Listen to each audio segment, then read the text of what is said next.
Hi friends, ഇന്ന് നമുക്ക് ആനക്കൊമ്പൻ വെണ്ടയെ പരിചയപ്പെട്ടാലോ? ഒരു പരമ്പരാഗത നാടൻ വെണ്ടയിനമാണിത്. ആനക്കൊമ്പൻ വെണ്ടയുടെ കൃത്യമായ പ്രാദേശിക ഉത്ഭവം കേരളമാണ്. കേരളത്തിലെ കർഷകർ, പ്രത്യേകിച്ച് കോട്ടയം, പാലക്കാട് തുടങ്ങിയ പ്രദേശങ്ങളിൽ പഴയകാല കർഷകർ തലമുറകളായി വിത്ത് സൂക്ഷിച്ച് കൃഷി ചെയ്തു പോണ ഒരു തനത് നാടൻ പച്ചക്കറിയാണിത്. ആനയുടെ കൊമ്പ് പോലെ നീളമുള്ളതും അല്പം വളഞ്ഞതുമായ രൂപം കൊണ്ടാണ് ഇതിന് ആനക്കൊമ്പൻ വെണ്ട എന്ന് പേര് ലഭിച്ചത്.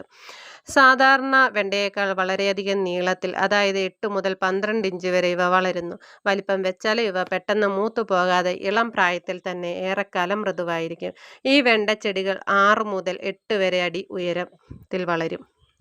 ആനക്കൊമ്പൻ വെണ്ട വിത്ത് പാകി മുളപ്പിച്ചു കഴിഞ്ഞാൽ ഏകദേശം 55 മുതൽ 60 ദിവസത്തിനുള്ളിൽ ആദ്യ വിളവെടുപ്പിന് പാകമാകും. നന്നായി പരിപാലിച്ചാൽ 3 മുതൽ 4 വരെ ഇതിൽ നിന്നും തുടർച്ചയായി വെണ്ടയ്ക്ക ലഭിക്കും.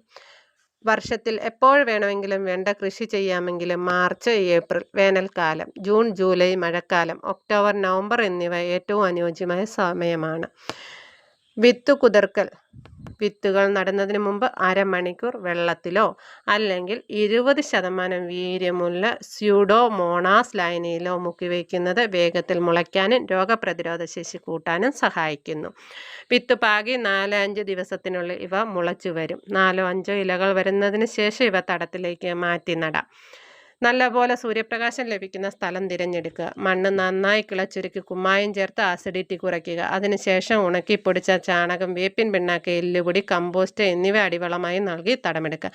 ആനക്കൊമ്പൻ വെണ്ടയുടെ വലിയ ശാഖയോട് 6-8 അടി ഉയരത്തിൽ വളരുന്നതിനാൽ ചെടികൾ തമ്മിൽ കുറച്ച് അകലം, 1.5 മുതൽ 2 അടി വരെ അകലം ഉണ്ടായിരിക്കണം.